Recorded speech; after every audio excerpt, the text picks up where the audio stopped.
Good morning to all my friends and family, and welcome to this episode of Jim's 5am Club. What I'd love to do today is to talk to you about a book, and the book that I've selected for today's episode is entitled The Overthinking Cure. Let's see what we can take from this book and incorporate into our inventory of skills, knowledge and wisdom, and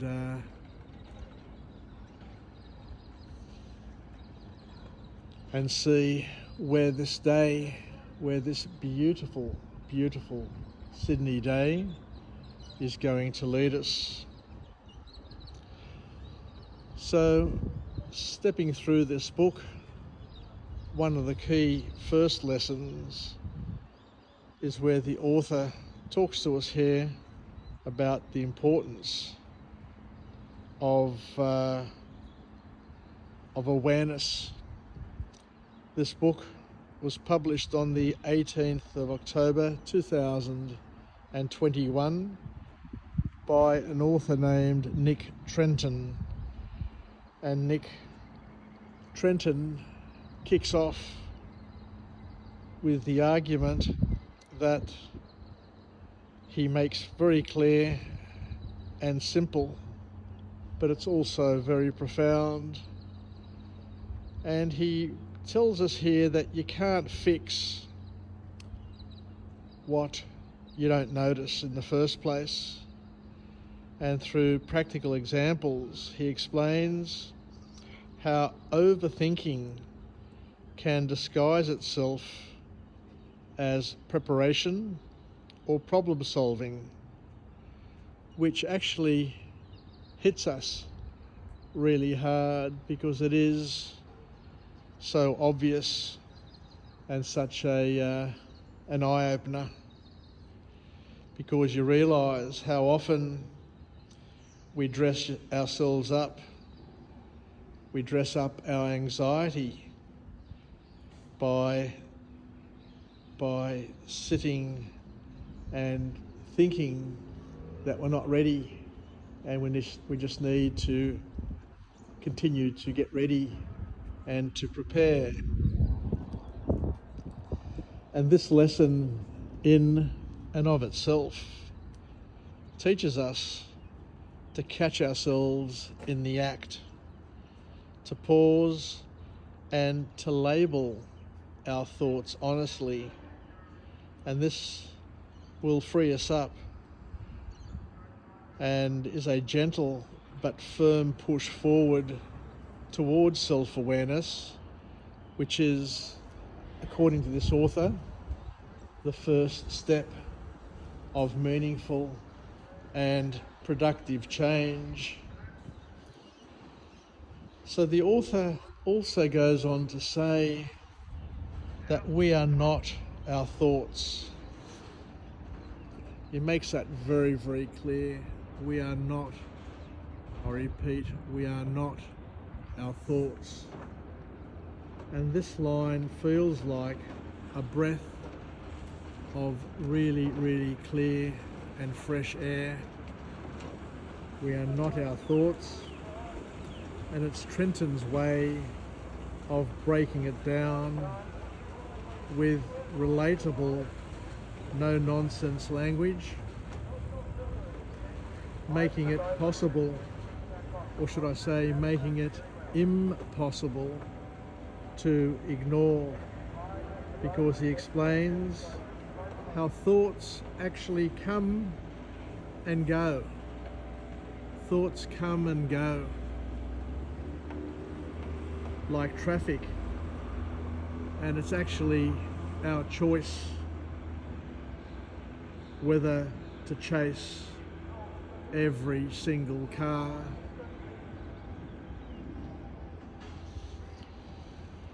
This perspective helps loosen us up and loosens the grip that our mind may have on us.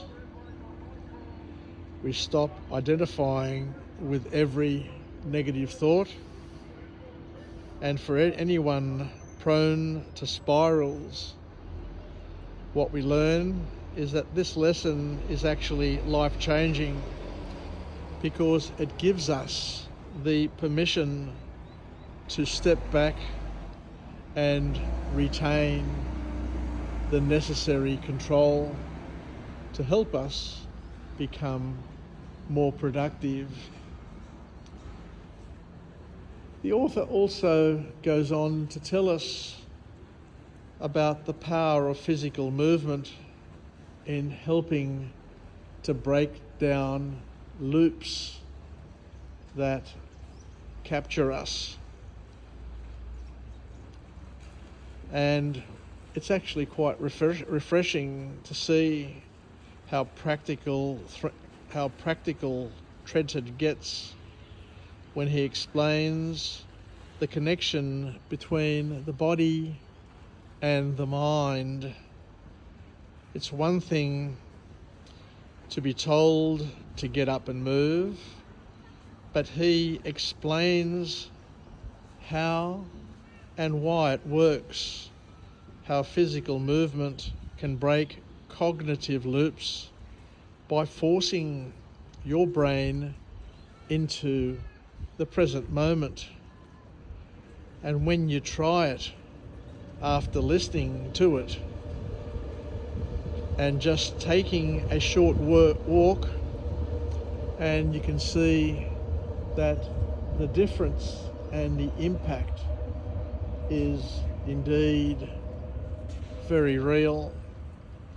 And this lesson reminds us that sometimes the solution isn't in more thinking, but in more moving, in more acting, and in more doing.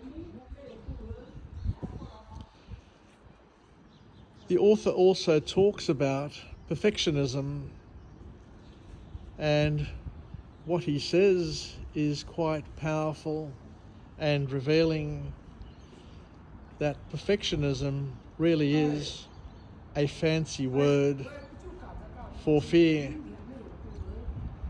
Trenton exposes this in such a straightforward way that you can't pretend not to see it. And you get to sit down and think about perfectionism, and sometimes people think that perfectionism is a good trait, being thorough and responsible. But what Trenton does is that he dissects it, and you recognize the fear underneath. It's the fear of failing or the fear of being judged that is holding us back and making us more detailed in our approach and our thoughts.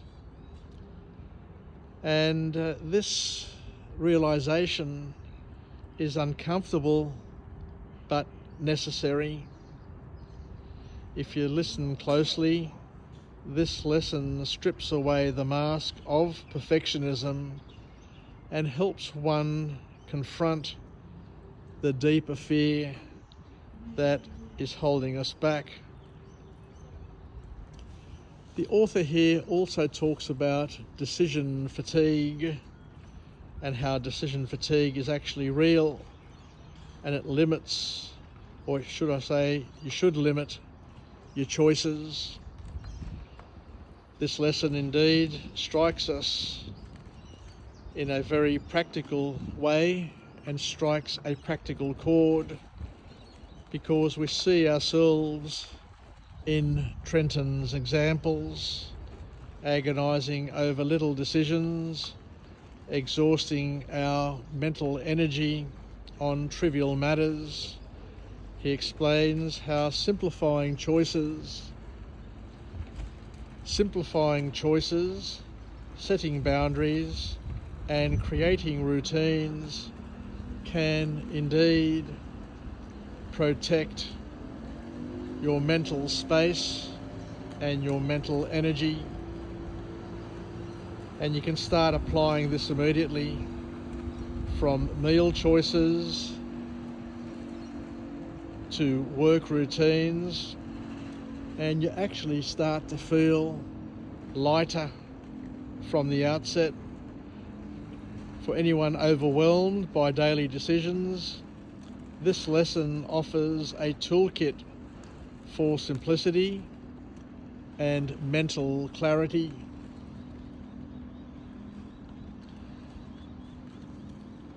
The author also goes on to talk about the myth of productivity,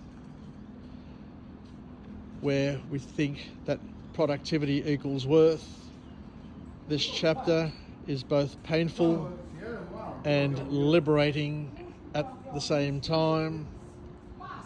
Trenton calmly unpacks the dangerous mindset that ties our worth to constant busyness and productivity.